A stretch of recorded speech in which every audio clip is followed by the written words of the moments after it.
Big audacious goals, why most CEOs fail to pursue them. I'm Charlie Lang, I'm a CEO coach, and today I want to talk to you about why many CEOs do not pursue big audacious goals and what they might be missing and how to overcome that. Do you know the story of the Boeing 747 jumbo jet?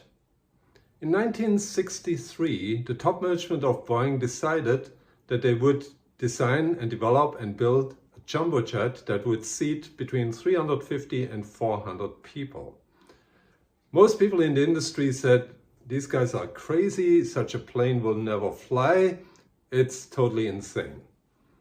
But the top management of Boeing at that time was convinced they will somehow work this out, somehow make it happen.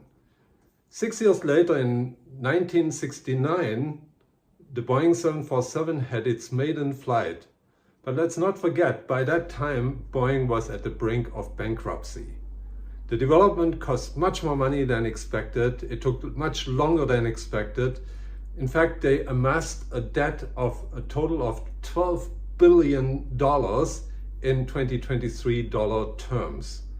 And if any of the banks would have pulled the plug, Boeing would have been toast.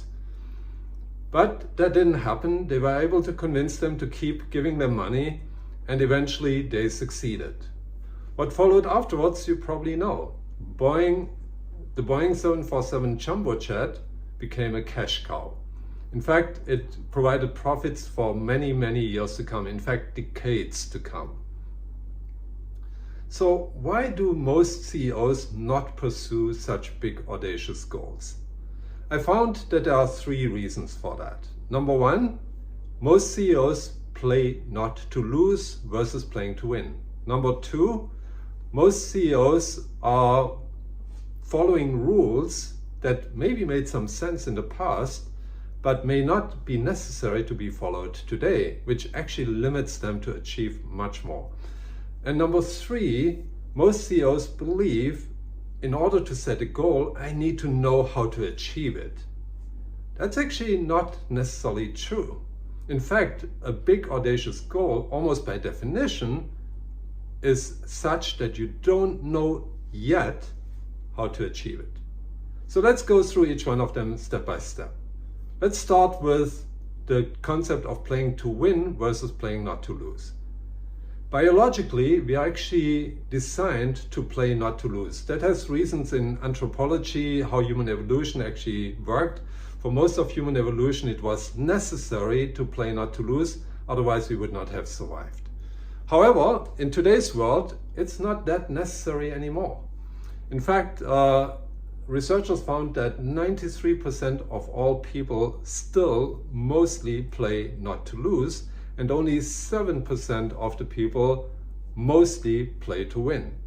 Granted, everyone plays to lose, not to lose sometimes, and everyone plays to win sometimes. I'm talking here about the main tendency. So that means 7% of the population somehow learned to overcome that natural tendency of playing not to lose. So the question is, what does it take to play to win? And why do most people still play not to lose? One clue we get from the Professor Daniel Kahneman, who won the Nobel Prize in economics as a psychologist, interestingly, and he found that the pain of losing is about 2 times stronger than the joy of winning. Yeah, the pain of losing is 2 times stronger than the joy of winning. So that keeps many people from trying to play to win and rather playing not to lose. However, what does it take? Why do the 7% play to win? And one of the reasons they found is, or maybe the main reason, is because they have a secure base.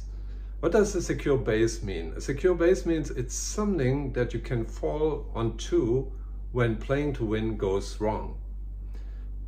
Now, there's no absolute secure base that works for everyone. Everyone needs to figure out what is the secure base for themselves. For some people, it may be a big bank account. However, I've met very wealthy people who have tens of millions of dollars of net worth, and they still don't feel financially secure. Wish I had that problem.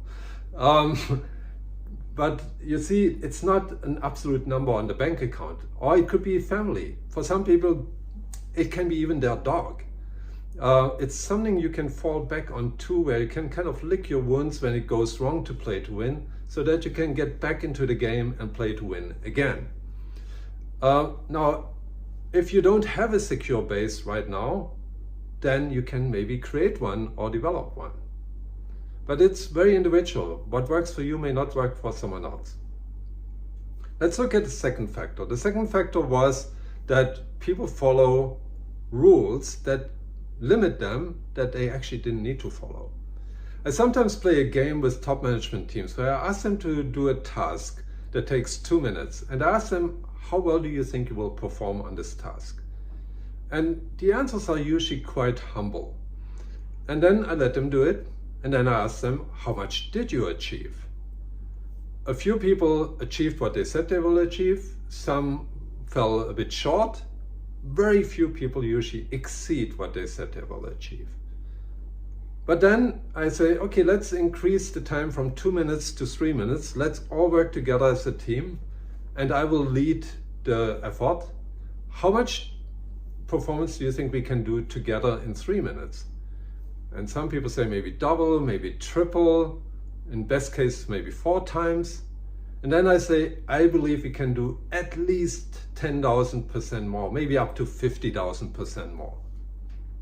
And they look at me as if I completely lost my mind. 50,000% is 500 times more than they just did. And why do they think it's insane is because they have just done it. They struggle to get even their humble results done.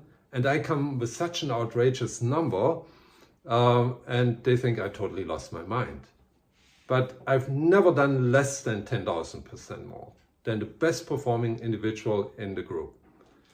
So how does it work? Well, number one, pretty much everyone set some rules that I never asked them to set. But because they had some similar experiences in the past, they followed the rules from the past that I actually didn't ask them to follow. And that limited them already tremendously. Secondly, I brought in a system that nobody thought of that actually accelerated our results tremendously. Of course, nobody had an idea how to do this, except me. And so the question is, which rules do you follow that maybe nobody asks you to follow and yet limit your results? Number 3, and maybe the most important part, the fact that we don't know how it can be achieved often makes people stop even pursuing any big audacious goals. But remember, just because we don't know how it can be done does not mean it cannot be done. When I said we can do 10,000 or more % higher performance, everyone thought I'm insane because they had no clue how it could be done.